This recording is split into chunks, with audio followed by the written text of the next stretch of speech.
Ouais. Vous vous souvenez quand je vous ai dit que j'allais être plus productif?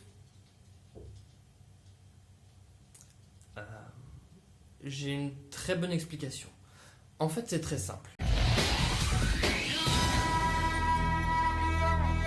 Bref, bonjour à tous, bienvenue sur la chaîne Kazumanga. Et comme tous les mois, on se retrouve pour l'achat manga. Et cette fois-ci, ce sera l'achat manga du mois de mai. On commence tout de suite.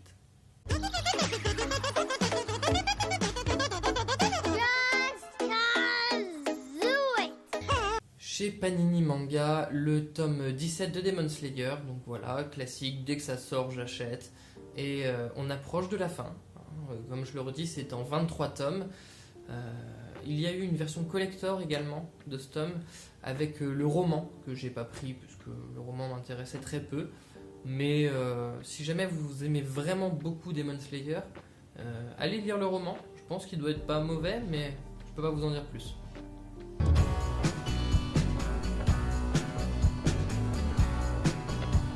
Chez Kana, j'ai acheté le tome 2 de Sky High Survival Next Level. Donc là, pareil, je l'ai acheté le jour 1, mais il est sur ma table de chevet, j'ai pas encore pris le temps de le lire. Mais je vais le lire, hein. C'est vrai que c'est une série que j'aime bien. Il y a un animé sur Netflix qui est sorti, mais il est pas top top. Moi je déconseille, du coup je vous conseille plutôt de lire le manga. Et ensuite d'enchaîner sur Next Level qui n'est pas du tout mauvais.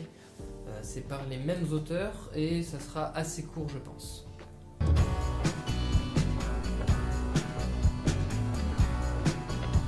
Un tome que j'attendais beaucoup, c'est le tome 27 de Black Clover.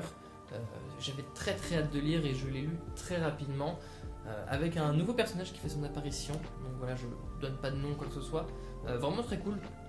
Si j'avais eu 10 ans de moins, j'aurais surkiffé. Mais Black Clover c'est vraiment très bon, hein. C'est un shonen neketsu classique.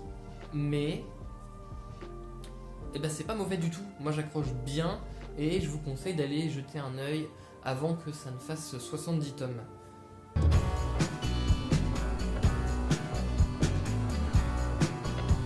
Chez Kurokawa, j'ai acheté le tome 4 de Spy Family, que j'attendais pas mal en fait. J'ai l'impression qu'il y a eu beaucoup de temps entre le tome 3 et le tome 4, mais c'est parce que j'avais acheté les 3 tomes d'un coup.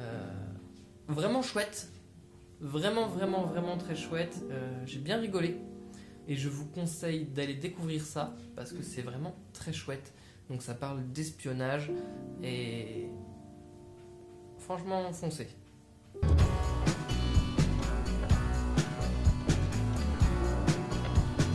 Un tome qui est sur ma table de chevet dans ma pile à lire et que je n'ai pas encore lu, le tome 14 d'Eden Zero, la nouvelle œuvre de Mashima, l'auteur de Fairy Tail et de Rave. Moi j'aime beaucoup Eden Zero, j'étais un gros fan de Fairy Tail, je l'ai dit tout le temps, mais Eden Zero c'est bien meilleur. Je sais que beaucoup se sont arrêtés au fait que ça ressemble beaucoup à Fairy Tail, qui est des personnages, bon, on va dire qu'il se fait des clins d'œil à lui-même, mais on s'en défait très vite et l'histoire est très intéressante avec des choix scénaristiques vraiment top. Je vous conseille d'aller voir, de jeter un petit coup d'œil et hop, les griffes. Bah oui.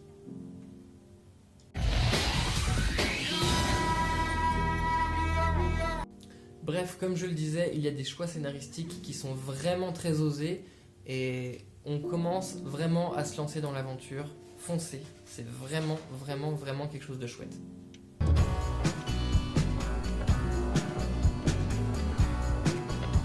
Salut, je viens du futur. En fait, c'est juste que je me suis rendu compte au montage que j'avais oublié de vous présenter mon petit bébé Chainsaw Man, le tome 8. En fait, c'est parce qu'il est sorti en tout début mai et je croyais que c'était fin avril, du coup je ne l'ai pas présenté. Mais il compte bien dans mes achats de mai et il faut que je vous parle de ce tome.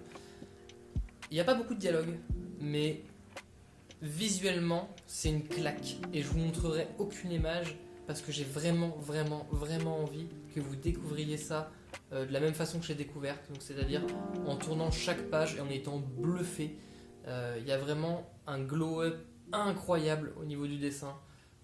Franchement, foncez et prenez-en plein la gueule. Sur ce, on retourne dans le passé.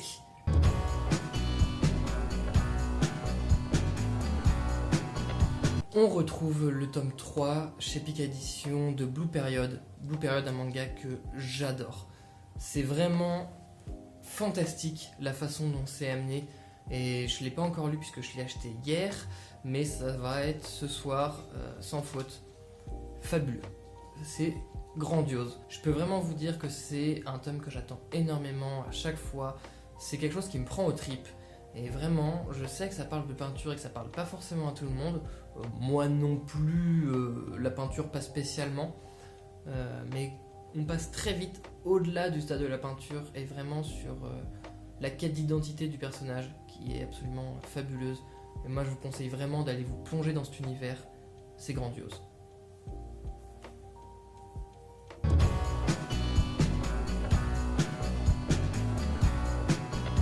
Chez Glénat, j'ai acheté le tome 3 et le tome 4 de Tokyo Revengers. C'est trop bien. C'est clairement génial. Pourquoi j'ai pas commencé plus tôt? Bref, je n'ai pas acheté le tome 2 parce que mon libraire ne l'a plus. Et donc il est en réimpression. C'est une série qui marche très très très bien. Surtout avec l'animé qui est sorti. Qui est vraiment très bon d'ailleurs aussi. Donc dès que le tome 2 sera réimprimé, je l'achèterai et je pourrai continuer ma lecture. Donc j'ai hâte, là ça traîne, je l'ai devant les yeux régulièrement et j'ai qu'une hâte, c'est d'ouvrir le tome. J'ai toujours l'impression de vous dire de foncer ou d'aller lire des tomes, mais en fait si je les prends et si je les lis, c'est parce que je les aime, donc je vais pas vous conseiller des mangas que j'aime pas. Ça me paraît logique, mais je peux pas m'empêcher de vous les conseiller.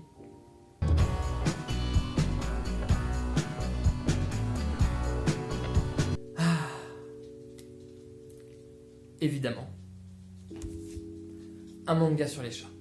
La gameuse et son chat, le tome 3, tant attendu. Et il était vraiment, vraiment, vraiment très chouette. Est-ce que je dois vous remontrer sa bouille? Oui.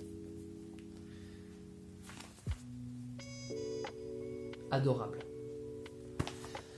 Bref, à la fin de ma lecture, j'étais aux anges et j'avais surtout envie de lire la suite. Et je sais qu'elle va pas arriver avant au moins 1 mois et demi, 2 mois, je sais plus trop quand il sort le prochain. Ça va être long d'attendre, j'adore cette série. Petit aparté, j'ai commencé fait l'un pour l'autre l'ancienne série de l'auteur.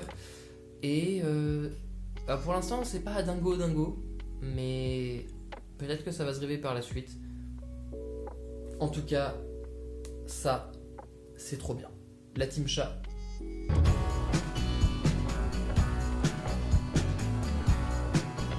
Une nouveauté, enfin pour moi, Valkyrie Apocalypse, les 4 premiers tomes. Comment résumer ça simplement? Je dirais que c'est la bagarre. La bagarre! C'est la bagarre entre humains et dieux. Poil de chat. C'est la bagarre entre humains et dieux. Et donc c'est les dieux de un peu toutes les religions possibles et imaginables contre des humains de toute époque.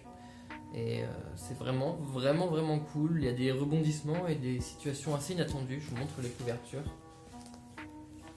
Qui sont vraiment très chouettes. Mais le manga est très bien dessiné. Je vais vous montrer une planche sans que ça spoile trop.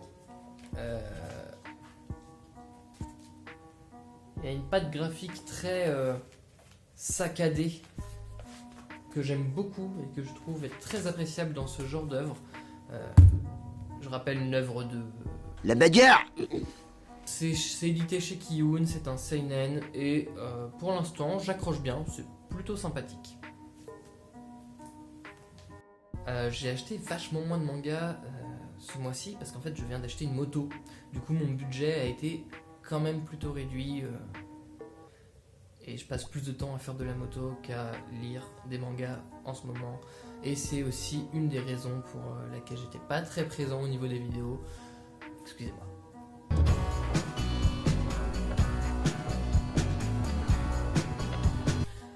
Attendez. Vous avez vraiment cru que j'allais avoir un achat manga sans Jojo? J'ai acheté l'intégrale de la partie 5 de Jojo's Bizarre Adventure Golden Wind, Ventoreo, en italien dans le texte. Vraiment génial. Bon là je suis au tome 5.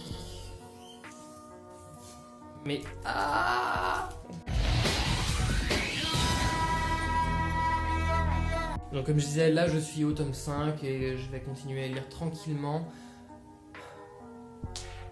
Vous le savez, Jojo c'est la vie. Allez lire Jojo, allez regarder Jojo. La partie 6 a été confirmée. Qu'est-ce que vous attendez? Et voilà, merci à tous d'avoir regardé cette vidéo jusqu'au bout. Si vous voulez me soutenir, laissez-moi un pouce bleu, abonnez-vous, laissez un petit commentaire en bas de cette vidéo, ça me ferait énormément plaisir. Et surtout, je vous aime. À bientôt. Salut.